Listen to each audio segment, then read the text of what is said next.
Picture this, it's late at night. You're lying in bed, phone glowing in the dark. You told yourself you were just going to scroll for 5 minutes, just to unwind. Then suddenly, there it is, the perfect pair of shoes. The kitchen gadget everyone is raving about, a jacket you didn't plan on buying but now absolutely need. At least that's what your brain is telling you. Your heart rate rises just a little, your finger hovers. You think, it's on sale, I deserve it. I'll figure out the money later. And then, tap, order confirmed. If that moment feels familiar, you're not broken, you're human. And you're living inside one of the most sophisticated psychological spending machines ever created. The uncomfortable truth is this: some of the smartest, hardest working, most disciplined people still overspend. Not because they're bad with money, but because money doesn't just live in a spreadsheet, it lives in the nervous system. It lives in identity. It lives in emotion. And it lives in the brain's reward circuitry. Tonight, we're going to pull back the curtain on why we overspend, even when we swear we won tea. And more importantly, how you can take control of money without hating your life in the process. Overspending isn't a math problem. If it were, no one with a calculator would ever be in debt. Overspending is a psychology problem, a biology problem, a story problem. You can know exactly how much you make. You can know exactly how much you owe. You can even swear on Sunday night that this is the week you finally get disciplined. And then by Friday, something happens. Stress hits. You're exhausted. You feel underappreciated. You feel bored. You feel lonely.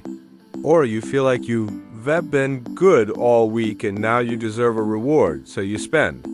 Not because you're irresponsible, but because your brain is wired for survival and pleasure, not long-term financial planning. Your brain evolved in a world where rewards were scarce. Food was uncertain. Comfort was rare. So when pleasure appears, your nervous system says, take it now, don't wait. That wiring never got updated for credit cards. One-click shopping, buy dash now dash pay dash later, and endless digital temptation. The modern world is hacking ancient survival software. And unless you understand the system will keep winning. Impulse buying isn't just about lack of willpower. It's about brain chemistry. At the center of it all is dopamine, the chemical your brain releases when it anticipates a reward. Not when you receive the reward, when you imagine it. The scroll, the search. The moment you think, this could make me feel better. That's dopamine lighting up your brain. Impulse buying is the brain saying, relief is coming, not in 3 months when your credit card is paid off. Now, tonight, right after checkout. Advertisers understand this better than most people understand themselves. That's why they don't sell you products. They sell feelings, confidence, status, belonging, safety, escape. They show you who you could be if you just own this one thing. Stress lowers your resistance to impulse. Boredom makes your brain crave stimulation. Hunger literally reduces self-control. And late night scrolling? That's when your prefrontal cortex, the part responsible for logical decisions, is tired. So the emotional brain takes over. Then there's the one-click checkout effect, friction used to protect us. You had to drive to the store. You had to stand in line. You had to physically hand over cash. Now the entire process takes 6 seconds, no pause, no reflection, no pain signal. Credit cards make it even easier. Studies show people spend significantly more with credit than with cash because the emotional pain of payment is delayed. Cash makes spending feel real. Credit makes it feel distant. Add urgency bias to the mix. Only 2 left. Sale ends in 3 hours. Others are viewing this item. Scarcity hijacks your fear center. Your brain panics and says, if I don't act now, I lose. Imagine this. You walk out of a brutal day at work. You feel invisible. You open your phone. Within 5 minutes, you've bought a $180 jacket you didn't plan for. And for about 10 minutes, you feel powerful again. Then the guilt hits. That's emotional reasoning versus logical spending. Emotion says, this will fix the feeling. Logic says, this will cause stress later. Emotion usually wins in the moment. Social media makes this worse. You don't just see products. You see lifestyles, vacations, outfits, homes, experiences. Every scroll quietly whispers, "Your life would be better if you had this." And suddenly you're not buying a coffee maker. You're buying the fantasy of a calmer, more put-together version of yourself. The solution to impulse buying is not shame. It's creating space between feeling and action. Learning to pause rewires the loop. A simple rule like waiting 24 hours before any non-essential purchase gives your logical brain time to come back online. You can create friction on purpose, delete saved cards, log out of shopping apps, make buying slightly annoying again. You can automate your money so temptation has less room to operate. When savings and bills move automatically on payday, the impulse brain has less access to sabotage. You can run shopping detoxes where you deliberately step out of digital temptation for 2 weeks. You can unfollow brands, mute influencers, even unplug from late-night scrolling. The goal is not perfection. The goal is reducing exposure and increasing pause. Now let's talk about the silent creep that traps people even when their income rises. Lifestyle inflation. You get a raise. At first, everything feels lighter. You breathe easier. You tell yourself this is where financial stress finally ends. And then slowly, without noticing, your standards shift. The apartment gets nicer. Cheeky car payment gets bigger. The tech gets shinier. The subscriptions multiply. The travel upgrades. And suddenly, you're making more than you ever dreamed and saving less than you ever have. This is hedonic adaptation. The human brain adapts quickly to improvements. What once felt special becomes normal. What once felt luxurious becomes baseline. Happiness resets. The bar moves. And now you need more just to feel the same. There's also the "I deserve this" trap. And sometimes you actually do. You worked hard. You pushed through. You survived a tough season. But when "I deserve it" becomes a constant justification, it quietly erases your future. Comparison culture fuels this fire. You don't compare your behind the scenes to someone else's reality. You compare it to their highlight reel. Their upgraded life becomes the invisible standard. Picture someone going from $50,000 a year to $85,000. They replace the car, upgrade the apartment, eat out more, travel differently. On paper, they're successful. Emotionally, they feel stuck. Savings shrink, pressure rises, stress returns. The money didn't fix the anxiety because the real issue was never the size of the paycheck. It was the relationship with money.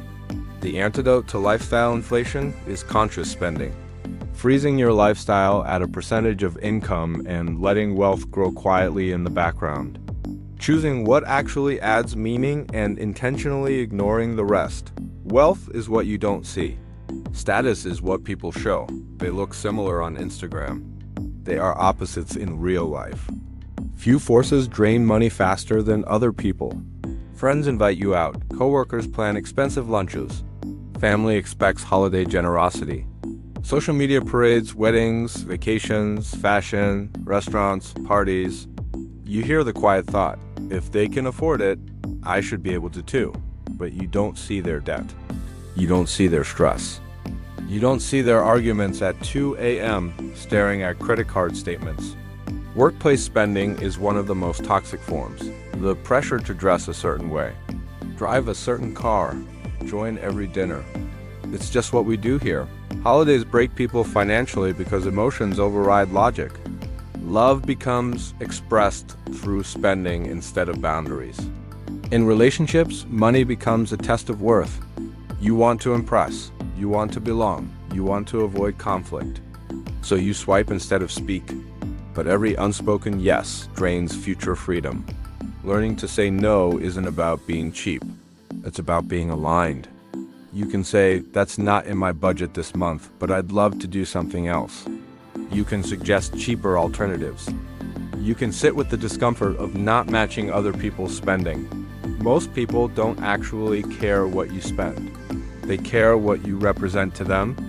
This is the deepest layer, the one rarely talked about. For many people, spending isn't about stuff. It's about soothing. After a breakup, the shopping cart fills. After a brutal week, you treat yourself. After an argument, you deserve something nice. When anxiety spikes, packages show up at your door. Money becomes therapy. If you grew up with chaos around money, scarcity, or emotional unpredictability, spending can become a way to feel in control. If you grew up associating gifts with love, spending becomes how you show worth. If you grew up feeling unseen, buying things becomes a way to feel validated. For a moment, when the purchase goes through, the nervous system relaxes, the pain quiets, the loneliness eases, the stress numbs. Then comes the bill. Then comes the guilt, then comes the shame, and then, under the weight of those feelings, the cycle repeats. This is why willpower alone fails. You're not just fighting a habit, you're fighting a coping mechanism. Real change starts with awareness, tracking not just what you spend, but why you spend. What you were feeling right before. Tired, anxious, lonely, angry, bored. When you see the pattern, you can start replacing the function of spending instead of just cutting it off. Movement instead of online shopping. A phone call instead of a checkout page. Journaling instead of numbing. Therapy heals what retail can only distract. Here's the loop most people live inside without realizing it. It starts subtly with stress building from work, relationships, or life pressures. Your chest feels tight, your mind races, and your nervous system quietly whispers for relief. The first impulse to spend may come from scrolling your phone, checking social media, or just opening a shopping app for fun. Dopamine surges in anticipation, not from the item itself, but from the imagined relief it promises. Your heart rate eases, your mind feels lighter, and for a brief moment, you feel in control. But this relief is fleeting. Hours later, the package arrives or the credit card statement shows up. The thrill has dissipated. What replaces it is guilt, regret, and shame. Subtle but persistent weights on your emotional chest. Stress is back, often stronger, now carrying the added burden of financial consequence. On another challenging day, your brain remembers. Spending worked before.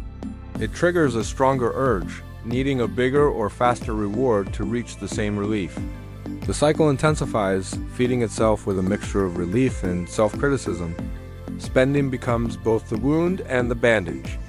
People often develop coping strategies that actually reinforce the loop, hiding purchases, rationalizing costs, or mentally separating credit from real money. Over time, low-grade anxiety becomes a constant background hum.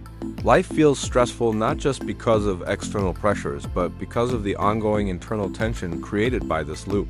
Breaking it doesn't require punishment or deprivation. It starts with awareness, noticing pressure rising in your body before you reach for your wallet, pausing to acknowledge urges, understanding their triggers, and replacing spending with healthier coping mechanisms rewires the brain. Gradually, the loop loses its grip, and relief comes from choices that genuinely support your long-term well-being rather than fleeting impulse. If you like our work, then subscribe for more videos.